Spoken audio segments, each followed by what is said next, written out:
Well, hello, everybody, and here we are again, another edition of the Book and Banter Society. Today's date is Saturday, June the 13th, 2026. And this episode, I present to you Backrooms, rated R, 2026, with a running time of 1 hour and 51 minutes. Disclaimer: the views and opinions expressed on the Book and Banter Society are my opinions and my opinions alone. I am not a professional movie critic. I am just a person that loves movies and I like to share them with you. And also, too, there may be things in these movies or things that I may say that may trigger you. There's talk of violence, gore, I mean, you name it. So I'm just letting you know you have been warned. And spoiler alert, I will not give away the ending of any of the movies, but I do talk about them a lot. So, okay, disclaimer out the way, spoiler alert out the way. All right, let's keep going. Before we get started, as always, I want to say thank you. Thank you for your time. It is greatly, greatly appreciated. And also, too, don't forget to like and subscribe. And of course, hit that notification bell. And in case you didn't know it, I am a writer and I do have a book, and it is called The Creeping Things and Other Tales of Madness and Mayhem. And you can find my book on Lulu, Amazon, and all over the place. I'm worldwide. Just joking. And also, too, look me up on Instagram under the Book and Banter Society. Now, this is something I didn't know prior to the movie, and I think maybe it would have helped me with the movie. At least for me, you may be different. But anyway, the origins of the back rooms originated from an anonymous comment.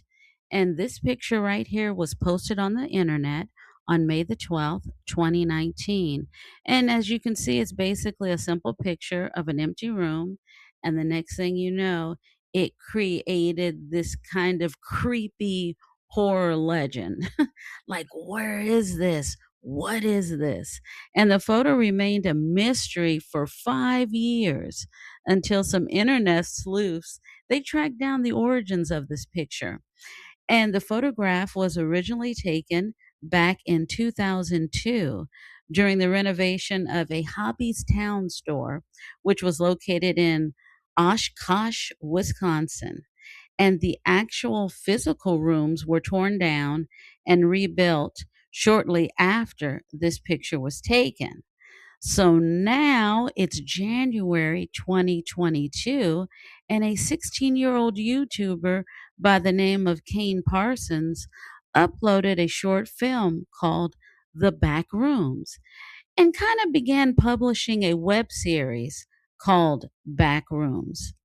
And I guess you can say the rest is history because Kane directed this movie. And at the age of 20, he has become the youngest director in history to get a number one film at the box office. With the numbers will probably change when this video comes out. But right now, this film has a global box office gross of over $200 million. So, what is this movie about? Basically, the movie is about a man who accidentally glitches out of reality and finds himself trapped in the back rooms of an infinite maze of empty office spaces where the rooms are lit with that horrible fluorescent yellow lighting. There are no exits, no other people, just isolation and the hum of the flickering lights.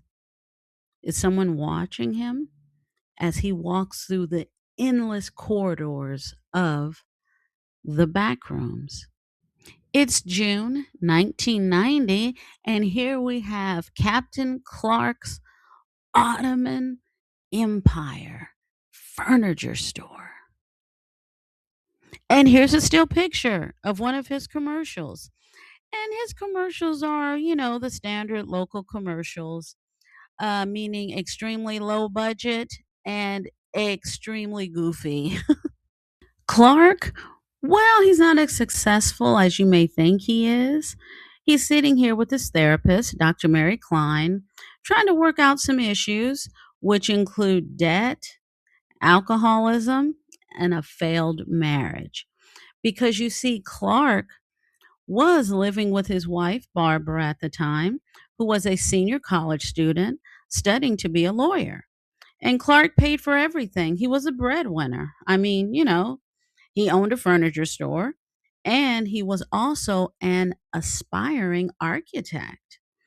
But then Clark starts to harbor resentment towards his wife. One night he comes home drunk, a glass is broken in the kitchen, an argument ensues, and Barbara, she kicks him out the house. And the rest is history. And Clark has been struggling ever since. It's like right now his life is basically stagnant. So Clark and Mary, they do some role playing where Mary plays his ex-wife, and as they recreate the events that led to the downfall of his marriage, Clark, he gets angry, he loses his temper, and he shows his frustration, and he's blaming everything on his ex-wife and not looking at himself. So Mary's trying to help him take more accountability and deal with the trauma of his failed marriage. So one night, Clark is at home. And yes, I did say at home because he actually lives in his furniture store. Now I'm laughing not because it's funny. I'm laughing because the way this is directed is great because there's one scene where he's getting cozy in bed, then the camera pans back and you see he's sleeping on a display bed in his furniture store because you're thinking he lives in a house or an apartment. It's like, oh no, he's living in his furniture store. So the laughter is not laughing at his situation. The laughter is like shock, like, oh my God. So anyway, to make a long story short, he is watching TV and sipping on a beer. And in this scene right here, he's actually watching a commercial of his competition. And then he sees something a little strange. So this has piqued his interest. He's like, wait a second. What is this I'm looking at? And then the lights go out. And he's not surprised about the lights because he's been having lighting issues. So guess what he does? Well, he does what he always does. He goes downstairs in the dark because that's where the fuses are because he needs to turn these lights back on. So as he's down there, he sees something very interesting. And look, you guys, it's a wall, just a blank, average wall, but he notices there's like some kind of light coming through it. So he gets closer to the wall, just trying to figure out exactly what is this. And guess what happens? Well, he literally goes through the wall. And look at Clark. Clark is like, oh my God, what the heck is going on? He went from being in the dark, going through a wall, and now it's like, where am I? And he's just in this big, giant room, and all of this furniture is piled up, like right in the center of the room. So he continues to explore and he's going from one room to the other. So when you're watching it, it's like, oh my God, like how is he gonna get out of here? How's he gonna find his way back? But after he does some exploring, he finds his way back. So Clark uses blue tape to mark the boundaries of the wall because now Clark, he's going in and out of the back rooms every night. And now he's with his therapist and he's trying to tell Dr. Klein about what he's discovered.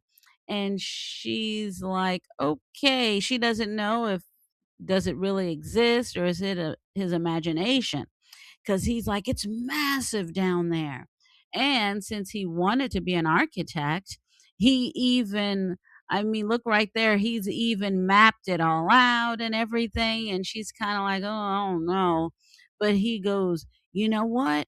The next time I go in there, I'm coming back out with proof. So here we have Kat and Bobby. Kat is the assistant manager of the furniture store, and Bobby is her boyfriend, and he's the cameraman because they help him film his goofy commercials from time to time. But this time he needs their help, so he wants to take them with him to the back rooms. And Kat, she's like, I don't know about this. All right, it's lights, camera, action. So they start filming and away they go. So then Mary, she gets this weird cryptic voicemail from Clark. And he says, I opened the window and I won't be coming back. Now, this is interesting because Mary herself has written several books and she has cassette tapes where she uses that metaphor, opening the window, meaning confronting and releasing one's past.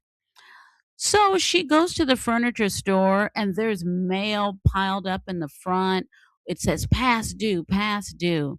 So we don't know how much time has elapsed, but it's probably been at least about a few weeks. And she tries the door and it opens. Then she goes downstairs to the basement and she sees all of this furniture down there. Because what Clark has been doing is for proof, he's been taking every time he would go to the back room, he would take some furniture back out as proof like, look, there is something behind this wall. And now Mary, the thing with Mary is she gonna go and take a chance? And she does. And she's just like, oh my God. First of all, oh my God, I just went through a wall. And oh my God, everything Clark said is real. And oh my God, where is he? And oh my God, how the hell am I going to get out of here? Okay, let me tell you why I like this movie. One of the reasons is the atmosphere. You guys, I'm telling you, the atmosphere of this movie is amazing because you are going to feel so claustrophobic. You feel like you're suffocating, with all these mazes here and there and everywhere. It's like, oh my God, will they please find a door to get out? So I can breathe some fresh open air. At least that's what I felt like. Oh, and then the buzzing of those fluorescent lights. I mean, and those bright lights. Oh, the atmosphere was amazing. And this movie does not rely on monsters or jump scares. So I'm letting you know right now with this movie, it's all about psychological horror and tension buildup. So this is not like your like horror film, goblins, monsters, and stuff like that. So no, and I loved the way it was filmed, beautifully filmed. Now, when I say beautifully filmed, it's not Hollywood chic, where, ooh, this looks beautiful. No, no, no. I love the way it was filmed because it was that grainy look to it. You know what I mean? And I think that grainy look to it, it kind of made it seem more real for me. But, like I said, that's just me. It was very bare bones. And okay, well, we got to have some dislikes here. The dislikes, well, this movie it can move very slow. It's kind of like, okay, like, let's get to it here. Especially when I kind of didn't know what the movie was about going into the movie. So I think maybe that's why it moved kind of slow for me. And when it comes to the main characters, you really don't know a lot about them. You do get bits and pieces, and that's about it. That's about all you have to go on, because it's kind of like, well, like with the main character, it's kind of like, you know, oh, he doesn't have any family or friends. Like, why is that? Did he drive them away, or was it something he never had? You know what I mean? Just little things like that. And even though I do recommend this movie, the ending, I'm going to say I didn't like the ending, but that could be because I didn't know what the movie was about going in. And I know you guys are like, well, Lisa, how come you didn't do your research? The reason why is because I thought if I dug too deep in this movie, it would give it away. Because, people were saying, oh, this movie, it's very innovative, it's different, it's unique. And I'm like, oh, well, in that case, then I'm just going to go for it. I don't want to do a deep dive to see what this movie is about. But I do recommend that maybe you know a little bit about what the back rooms are all about. So when the ending comes, uh, you don't feel like I did. And I'll just leave it at that. But still, I have to say, overall, I really did enjoy this movie. Acting was excellent. The actor that played Clark, Chiwetel Ejiofor, did an amazing job, because you have to remember this movie doesn't rely on these big exploding cars and, nice clothes and all of that to distract you. You have to really look at the actors and what they're saying and what they're doing. So he definitely held my interest, because you're watching him and what he goes through. So, yeah, acting excellent. And of course, this particular actor. I'm not going to do a deep dive, but you know him, Doctor Strange, 12 Years a Slave, the what was it, the series, The Man That Fell to Earth, etc., etc. The main actress, Ronat Rensve, did an excellent job as well. Just like I had stated previously, you just have to pay attention to what she's doing, what she's saying, and where she's going. Like I said, this movie is not fancy. This is all about really taking in what these actors are saying and doing. And you don't, oh yes, that's it. This particular actress, she's Norwegian, and she was in the movie that was nominated earlier this year for 10 Academy Awards. That was the movie Sentimental Value. Remember that? I don't know if you watched the Academy Awards this year or not, but it was like the nominees, Sentimental Value, Sentimental, da da da. And it did win, if I'm not mistaken. It won the Academy Award, if I'm not mistaken, for I think international film or foreign film or something of that nature.